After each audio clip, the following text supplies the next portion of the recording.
Right, from the guy who brought you The Sixth Sense comes a movie about creepy old people.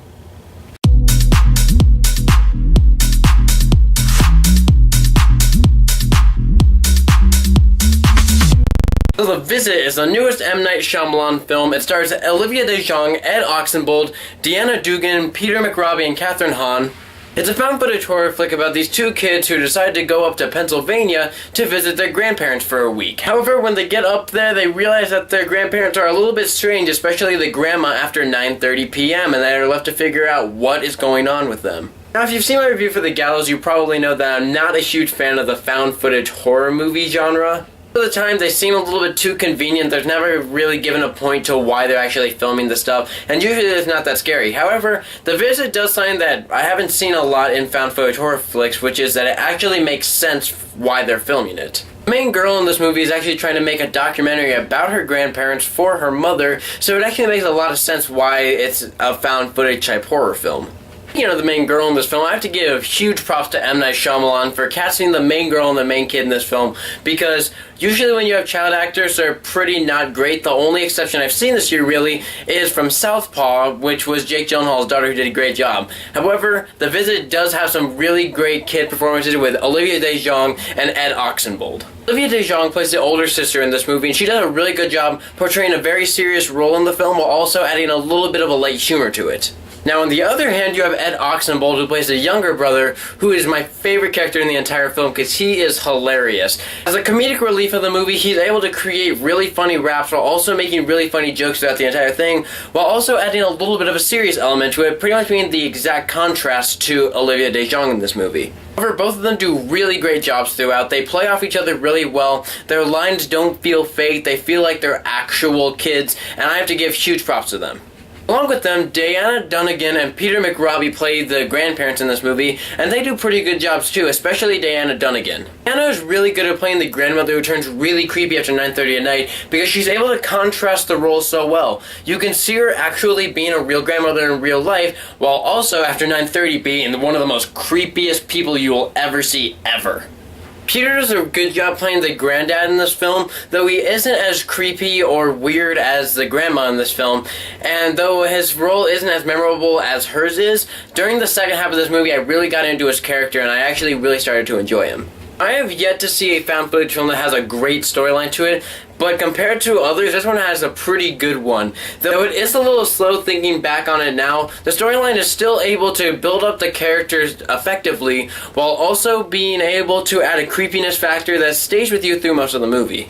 Now here's where the movie gets a little bit tricky, because this next part is both a benefit and a negative to the movie, as this is one of the funniest films I've seen all of 2015.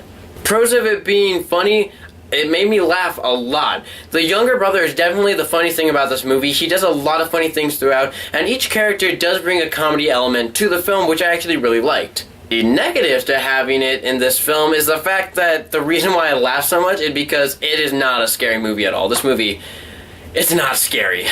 There were so many scenes in this movie that were supposed to be like shocking or like creeping you out, but really they were just making me laugh. Like scenes where like the grandma was crawling after them underneath the house, as you see in the trailer.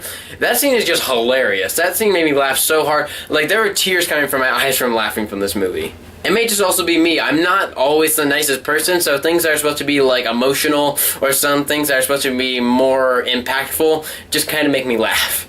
Now, I said the storyline for this movie is not great, and that's because the storyline focuses too much on this subplot to the entire movie. You walk into this movie wanting a movie where some kids are being terrorized by some crazy old grandparents. However, you go into this movie getting a movie where they're terrorized by crazy old grandparents, but also how their dad left them and how it's affecting them through their life and how it's affecting their mother and everything. And that part was definitely not great.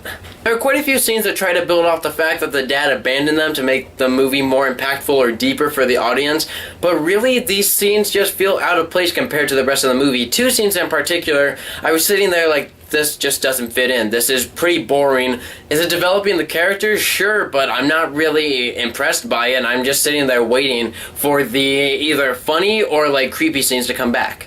Also, this movie does have a lot of conveniences in it. If you know M. Night Shyamalan's past films, you will know that he is a huge fan of plot twists, and this film does have a plot twist to it. However, instead of building on to the film and being a big revelation, this was a big revelation that, after thinking about it, is more convenient to it than anything else. Is it entertaining? Sure, it's pretty entertaining, but at the same time, I do feel like they could have taken it in a different path that I probably would have enjoyed more.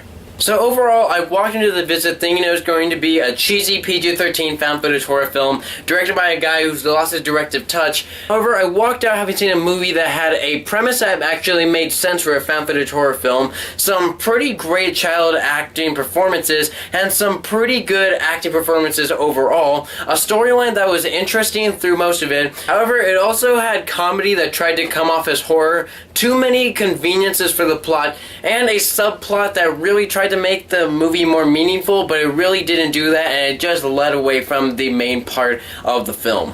Overall, I had a pretty good time with The Visit. It doesn't mark a comeback for M. Night Shyamalan to the days of The Sixth Sense, but it's definitely way better than After Earth, The Last Airbender, or The Happening, and I will give The Visit 3.25 stars.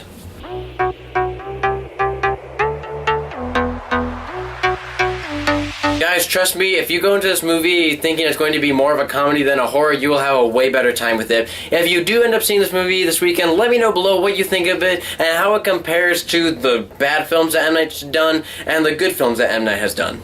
As always, guys, thank you so much for watching, and I will see you next time.